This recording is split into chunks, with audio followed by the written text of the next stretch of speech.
voice, okay? Bonjour tout le monde. Welcome in ATIBT meeting about this time about procurement, public procurement.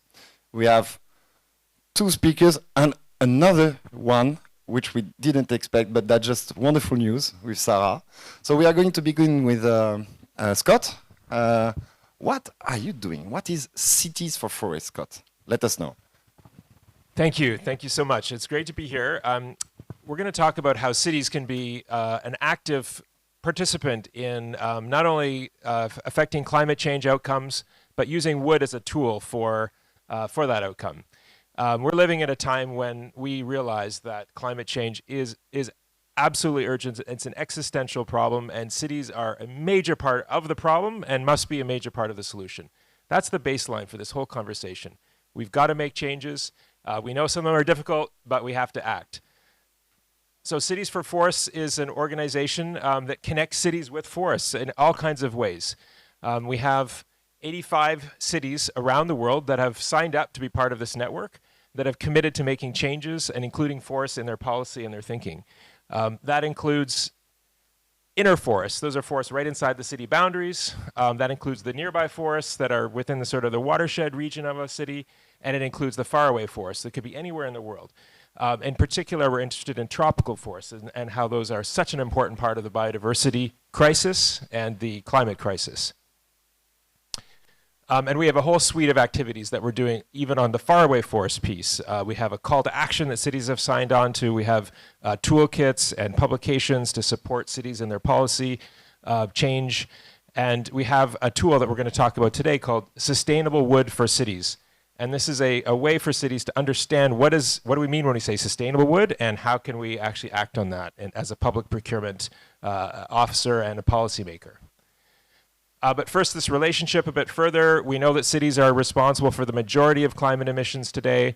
And we know that even tropical forests alone are responsible for about 10% of direct emissions and 33% of emissions if you include the opportunity costs of deforestation. So these are huge numbers. And if you put these two things together, we really believe we can make significant change. The reality today is that it's that cities are growing. We're locked into this relationship with forests. Our products, our food, and many other products like rubber and timber are coming from forests, and we have to find a way to do that in a way that is actually beneficial to forests and not destructive. So let's talk about wood for a minute. Wood is increasingly seen as a powerful tool for building cities, for reducing emissions through new technologies like CLT and new aspects of fire rating. We can actually build more in cities now than ever before, taller buildings, but also infrastructure like boardwalks and benches and so forth. So all of these are opportunities for cities to be part of a wood story and part of a forest story. But if we say sustainable wood, well, what does that mean? Where does sustainable wood come from? The truth is it can come from many, many different places. It can come from inside your city. This is some pictures of urban timber. It can come from tropical forests, from communities. It can come from larger operations in northern forests if it's done in a particular way. And what does that mean? Well, we should also note there's a lot of discussion today about whether wood is a good idea. And the academic literature is quite divided, I would say, on whether we should be increasing the demand for timber. Because at a basic level, we could say, well, isn't this cutting down forests? And, well, you're cutting trees down, and that's got to have to be at least a concern. Given the confusion, I would say, that the academic literature presents, we've been faced with how do we tell a story to help cities move in a productive way? When city officials look at the issue, this is what they see. The supply chain is very confusing. It's hard to understand where timber is coming from. And we've been talking about it over the last few days. The experts that are here even admit, I mean, it's hard for someone even who knows this industry well to really be able to say, where did this piece of wood actually come from? So we believe that we can be moving towards this, which is a more direct connection to the suppliers, more transparency, so that the system can be better understood and the consumers can understand what it is that they're actually doing. But even further, we want to go here, which is we want to develop mutually beneficial relationships between producers and consumers, so that people feel that they are vested in this on both sides. But do they talk together? This is where we want to go. We want them to be talking to each other, and we want them to be understanding what they need and on both sides. When we ask the question of what sustainable wood is, we've identified 4 criteria: that there's the impact on the forest, there's the net carbon storage, there's the aspect of comparing what you would do if you didn't use wood, and then there's the social dimension. So all of these 4 need to be taken into account when we're talking about sustainable wood. So to respond to that, we've created a framework. It's called Sustainable Wood for Cities. I'll just say this is an open source tool that is now available for cities to use to understand how they can source sustainable wood. And what does that mean? So I will say this was developed as part of a community of practice where hundreds of experts who we've been working with over now a 6-year period came together to contribute to identifying what we mean when we say sustainable wood and how can you do it. And basically it looks like this. We narrowed this down to 8 pathways for procuring sustainable wood. So time is short. I'm not going to go through all of them, but these are independent strategies that can be used to source sustainable wood. And they're very different from each other. For example, I'll just pick a few. Well, at the top of the list is forest certification. We've got representatives of FSC At the top of the list, you say? Top of the list, number 1, certification. But it's not the only one. It's really important to note that because, for example, you could be sourcing wood from a city tree that has fallen down. That's probably not going to be certified, although there are new certification approaches for that.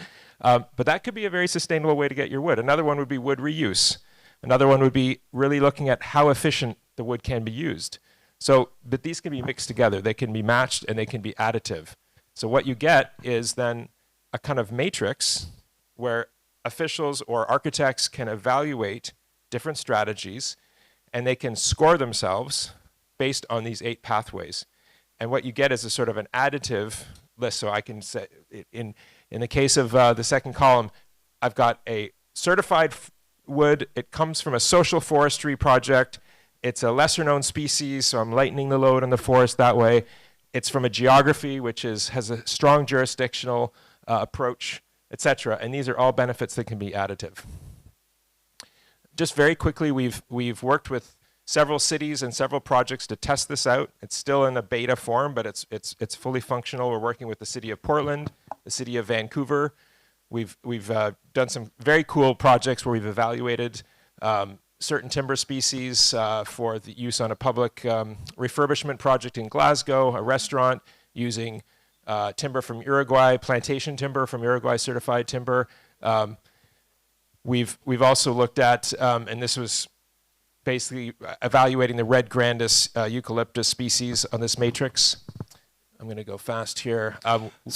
Do some local authorities use it yet? Yes. Paris, for instance, or Copenhagen, maybe. We're working on Paris and Copenhagen, but the local authorities that are using it are Portland, Vancouver are using it actively, and we're working on about 4 other cities, sort of in the early stages. Great. So maybe I'll just kind of wrap it up there to say, like, this is how you use it. This is how you use the tool. You can basically plug in different choices. This is for a bench project where we looked at 4 wood species and we evaluated them from their source and scored them. And this is for a public bench in Philadelphia.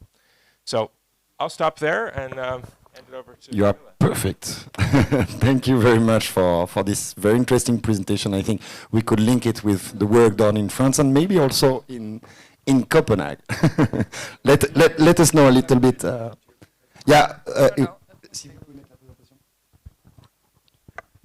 So the presentation is coming. So Camilla, I'm sorry, I can't pronounce your name. Could you say it? Camilla Hildgaard? Just say Thompson. Perfect. So you are the director of the commercial director of CEFLICO. Commercial director of CEFLICO, and member of the Danish Timber Trade Federation. Exactly. Am I right? Exactly. Perfect. So now the presentation is coming, and could you tell us a little bit more about the work you are doing in your country? Yeah, well, I think most is included in the presentation, but in general, we're working with an collective code of conduct for all the Timber Trade Federation members in Denmark, and that we've been doing since 2008, and we improved it now in 2020. But basically, I think it'll all be there just in a minute. Here we go. No. Nope. Wrong one.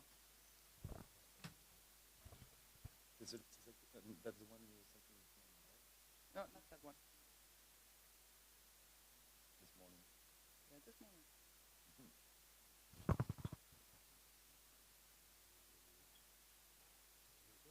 No.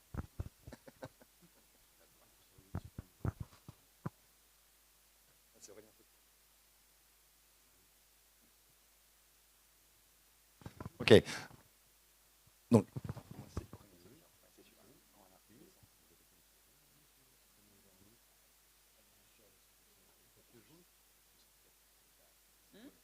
Envoyer sur mon ordi. Mais ça va mettre du temps à télécharger. Yeah, you should. I was actually getting. Well, I don't know. Non, c'est pas une pièce jointe, c'est ça. Je l'avais pas téléchargé.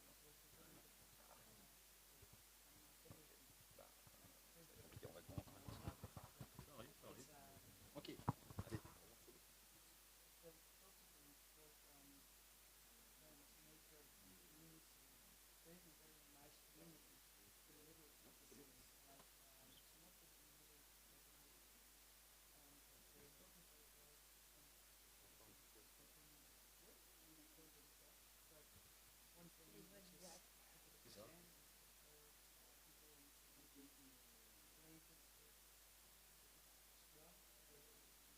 C'est bon. Ah, pourquoi ça s'affiche pas, hein?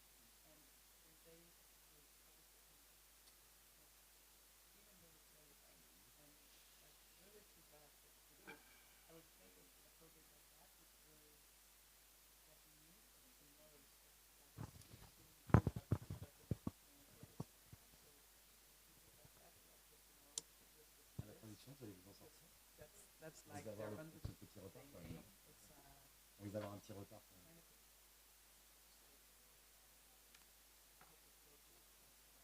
Non, c'est pas ça, c'est que petit problème technique.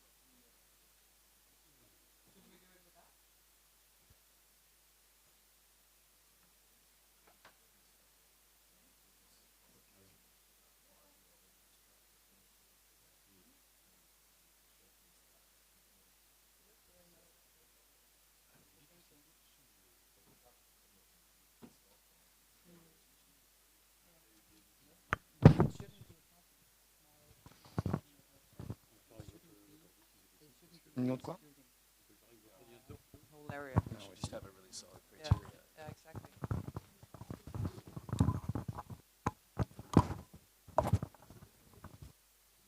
You may have to go slide free. You know, but it will be okay.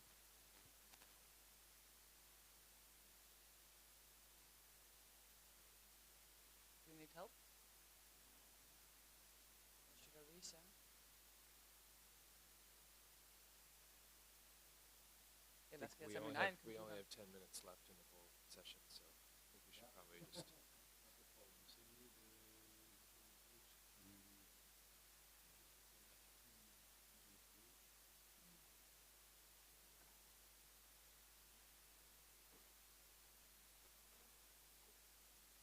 Is it working?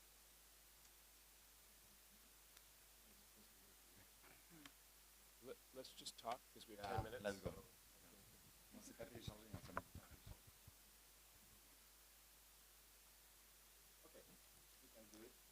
I do without the slides then. Very sorry for this. No, it's okay. Sorry, Camilla. Please go ahead. Well, so I'm the commercial director of PEFC, and I've been in the industry actually for 16 years. Member of the board of the Danish Timber Trade Federation, but also hold a place in the board of a Danish federation promoting wood in buildings. So basically, for both, I think the general objective is to promote wood in the society. That's the overall object. And for us, saying before that we introduced a new code of conduct, we're very aware that to promote wood in building industry and everything, we need to be sure that it's sustainable. That's our main objective for all 31 members. So what we did actually in the new code of conduct, that we set up targets for certification broadly for the members, so that in 2025, 95% of the total volume imported from the Danish members should be certified. That's the code of conduct. Yeah, that's the code of conduct. By 2025, you said? 2025, exactly. Where are you now, more or less? I actually don't know, because this was, well, we all agreed this year. So what we should do now is, of course, collect all the data again. Right now, actually, I think, well, you know also, Christian, but doing a lot of thinking on how to do that, because what we think is that it should be third-party verified, of course. So we're not saying that, well, we import 95%, but it's not verified by anyone. So, but it could be verified by many, I think, but doing preferred by nature or anyone like that could be a good option for it. But in terms of ourselves, we are timber trading importer ourselves and have had targets for certification since 2016. I think at that time we made the first timber buying policy with FSC, and our total object right now is 80% in 2025, and then asking it's lower than the overall, but the general reason for that is that we have a very large share of tropical timber and also a large share of hardwood in general, and especially actually both European but American hardwoods is not the easiest part to buy certified. For the tropical timber, we're pretty ambitious about it, but also very aware that it's difficult. Africa is a difficult area, and Brazil is also. So in general, we're working on a lot of initiatives in terms of that. And what did I have? Because now I'm just speaking without any notes. But I think in general, more or less, we're there. We're very aware that as well as you think, we think that wood is a part of the solution for this transition. There is your slide. Look at that. Fantastic. Fantastic. Can you, maybe did you advance a little bit in Yeah, the speech? but I can go through it then fastly. This was mainly already mentioned. And us, timber trader, turnover in last year on about 58 million euros. We are 53 employees, trading with the merchants, professional merchants in Denmark and the industry. Both selling standard-sized products, but also for special building projects. So this is 2 projects we deliver to, as an example, a Koya for like arena in Copenhagen, and also a Koya for exhibition center in Greenland.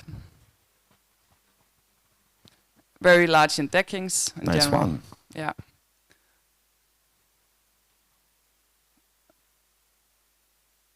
So the Danish Timber Trade Federation. Well, for the federation since 1893, so a very old one. And working with the general objective to promote wood in the Danish society.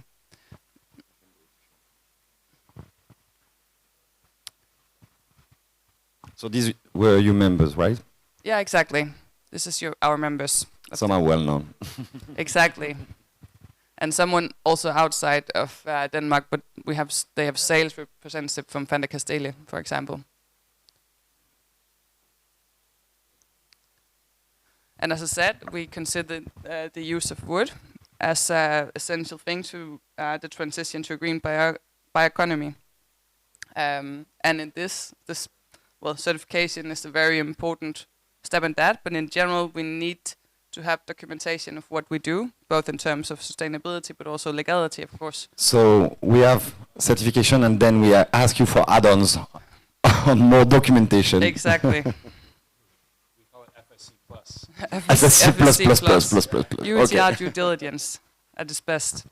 So this was the targets made. So 95% in 2025. This, as you see, hardwood is the lowest one because it's easy today to, in terms of the softwood. I would say 100% is already certified almost. Why that? Why would we say it's difficult? You said geography, Yeah. Northern America, but are there other reasons why it's so hard to have certification in hardwood? Well, I think that you don't have You can enough say whatever certified you- areas. No, but that's the truth. You don't have enough, and both that and I say for our yeah, exactly. You said there is some resistance. In the U.S., Yeah. the hardwood sector in the U.S. is a very, Maybe not only in US, you know.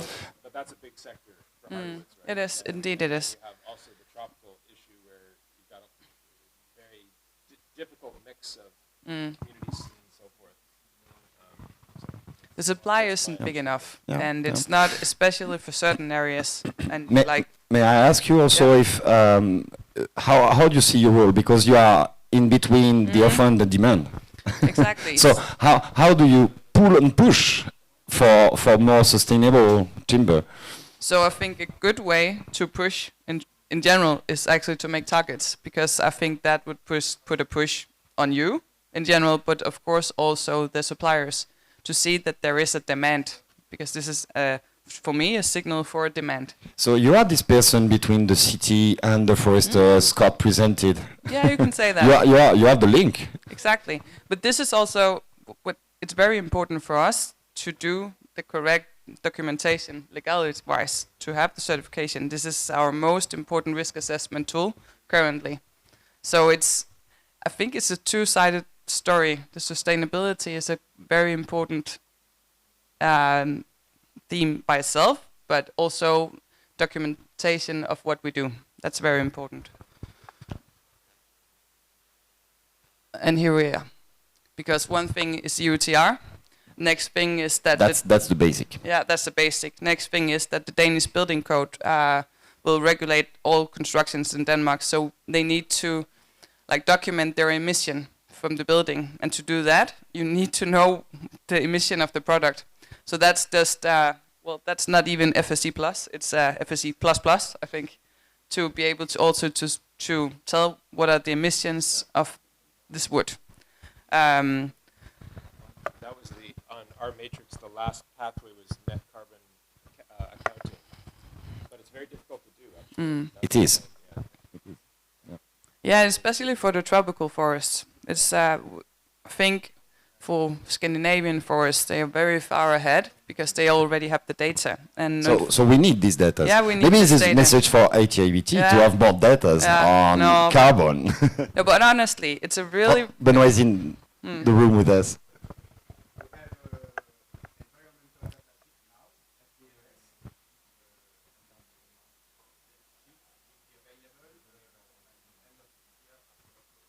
Excellent news. very excellent news for the African forest. Or how would you do it? Yeah. That's a very, very, very good beginning. Excellent. Very good. You will probably use it then. Yeah, indeed we will, because actually for the Danish market, even though we're big in tropical timber, it's a very it's a small volume totally in the Danish market compared to softwood. And if we're not presenting the same documentation as the softwood, then it might be a trade barrier at some point, excluding the tropical timber from the market. And that would be a shame, because as we spoke about, I really think and we believe that it's more part of, it's part of the solution. It's not a problem importing timber from the tropical regions. Benoit may agree with what you just said. I just wanted to add that especially on the tropical side, the forest conservation impact is the biggest impact, and it's very difficult to calculate this because it's really about the proportional support that the purchase goes towards the conservation. So it's not, unlike softwoods where you might be talking about the net carbon storage in the wood, For tropical timber, we don't even count the carbon in the wood at all. What we're looking at is almost exclusively the long-term forest impact. So even production emissions for a piece of tropical hardwood are small compared to whether the forest is going to survive perpetually or not. We have to begin somewhere, but there's a lot of work to do. Clearly. Well, and that's basically it. Another challenge currently is the situation in Russia and Ukraine by itself, but hopefully it's a shorter term. I'm not sure it's all short term, but hopefully it will be shorter. But let's see. That's a big challenge for it is a all big of us, challenge. not only for No. wood, let's say. No. Thank you very much, Camilla. We will take some minutes also to know a little bit about what you are doing. So I know you, but please. So thank you for this invitation. It was totally scheduled, but I will do my best. You can go in French if you prefer. Yes, but it would be easier maybe for everyone to speak in English. No, I can do it. It's the challenge of the day, no? That's the challenge. Okay. So I'm Sarah Laroussi. I'm in charge of the National Committee of Wood Development. My mission is to promote the wood and the forest for the national territory. We work since 1989 for the cities, for the real estate developers, for the architects. So we have a community of now maybe 50,000 contacts, and we organize for them a lot of things. So we are in charge of organizing some visits, of feedbacks, building feedbacks. So we go directly. Are you also link? Yes. yes, exactly. So you are in between the producers and the cities, exactly. Right? And exactly. you talk with Mairie de Paris? Yes, Mairie de Paris and other cities in France in January. The big actor of the building too, Vinci, Eiffage, all the big company. They want today to be more powerful in material, in the choice of the wood materials. They're increasing, but as we say, there is, if we compare with paper or panels which are quite advanced concerning traceability, they're moving, but do they move fast enough in your opinion? Yeah, they're totally moving fast. We have in France the RE2020, which is a new initiative of the government to push the sustainable materials in building. So the wood is on the top of 3, and we have to help them to communicate more about what the wood benefits are and how they can use it, and that's our mission. And the certification is very important too. FSC certification. FSC, of course. I know also about tropical projects with Mairie de Paris. Yes. And tropical products are often not very well seen by cities, but in Paris it's moving? Yes, I think they need to be more informed, and it's just a communication matter. And they need to have the good words and the good communication to give it to the users and the Parisian and the people, and everybody doesn't really understand today how they can use a material like wood. And they may need guarantees. Yes. They may need guarantees, such as certification, and carbon calculations, etc. Yes, exactly. And what we do is to try to present, not to present some or to go through polemics, but just to present the building, for example, and to go, it's the building, it's to all the indoor-outdoor design. So we go with these hard targets, and we visit with the architects, with the real estate developer, the product, the building, and the building is the most the example, the most productive that we can find. And could you help Scott to present his organization to Paris to motivate them? We would love to. I think we with the ATEBT we are very close today, and it's an active member of our committee of the CNDB, and we try to work more together. So yes, we will. I think it would be a pleasure. We have a program called the Partner Forest Program. Okay. And this is to connect cities directly with a supplier of sustainable tropical wood for a charismatic urban project. And we have one for Paris, which is the Pont des Arts. Ah, Pont The des Pont Arts. des Arts is a tropical hardwood deck, Yes. and it needs to be replaced. Yes, we know And that. we are absolutely convinced this needs to come from a specific, wonderful community forest project and be featured in the center of Paris as a story for the whole world to share. And this can be a wonderful, beautiful story written on the bridge and in the hearts of all the Parisians, and just this could change the world. It would be yes. But everyone, because this is a bridge for the world. This is a bridge for people come from the entire world to see this bridge, and why should it not tell that story? Yes, it would be a pleasure. And you maybe know that we organized a meeting with the ATEBT and with some persons of the Mairie de Paris to speak about Le Pont des Arts and to find a way to put the exotic wood in the official documents to be sure that this door would stay open. Yeah, definitely. We are late, but I think we are always late in the meeting of ATIBT. So I think they are totally okay with that. Please, you have a question.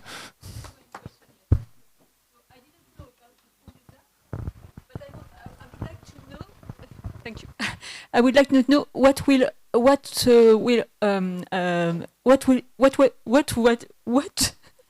will you do with the old wood? So you will replace wood. What happened with the wood replaced? I think we have two hypotheses. The first of all, they can recycle the old wood to build new things for outdoors in Paris.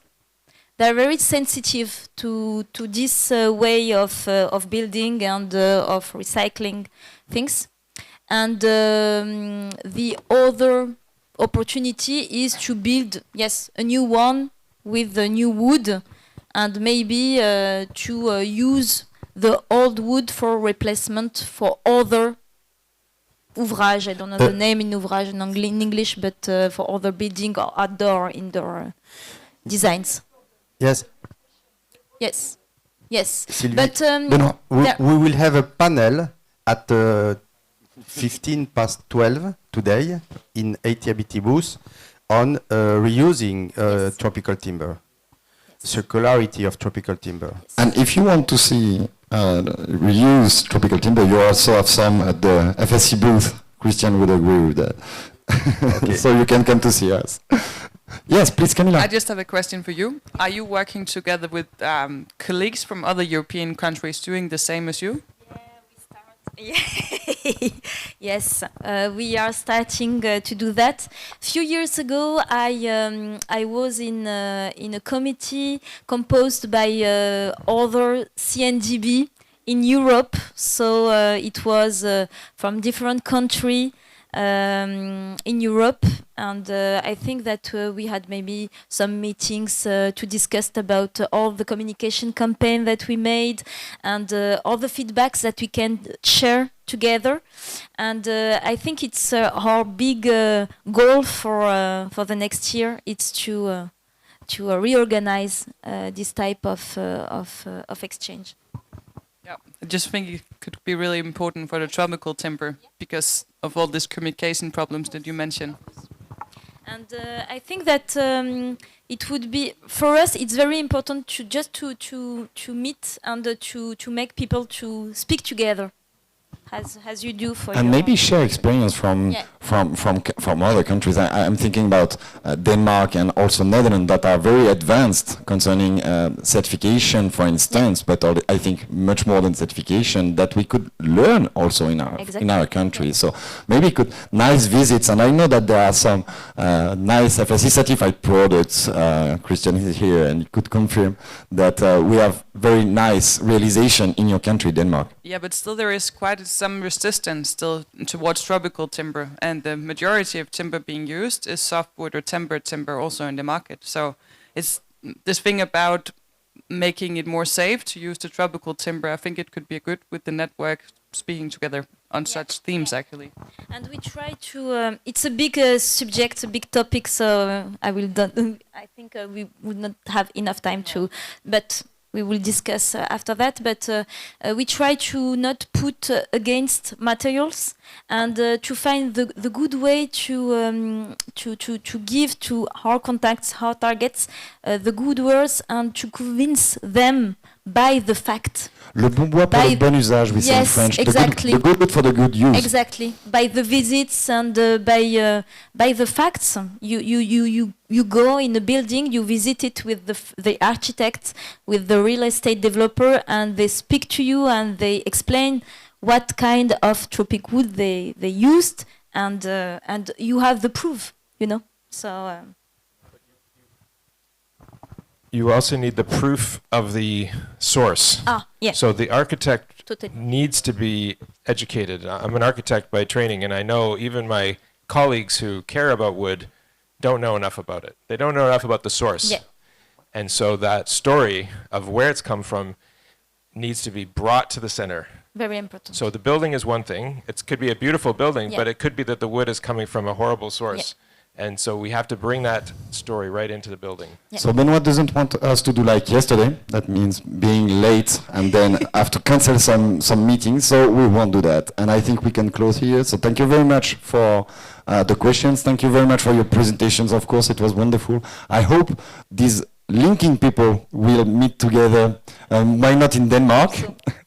To look at excellent example and come in France, in Paris, to motivate architects and cities for more sustainability in wood. Thank you very much for that. Thank you very much.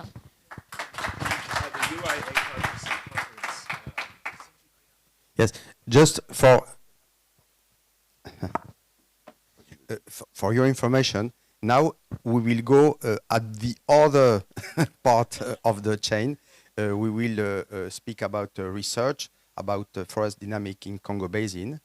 And it's an exercise of communication of how the researchers are working, are studying the resource in tropical forest in Congo, concessions, certified concessions or not certified concessions. So if you want also maybe to begin to understand how we work on amont, that could be a good thing to be here. Upstream. Thank you for translators are very helpful for this kind of thing. I must use more your services.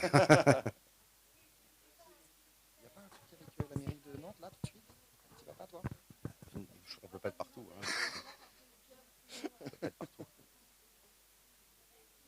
Je te sentais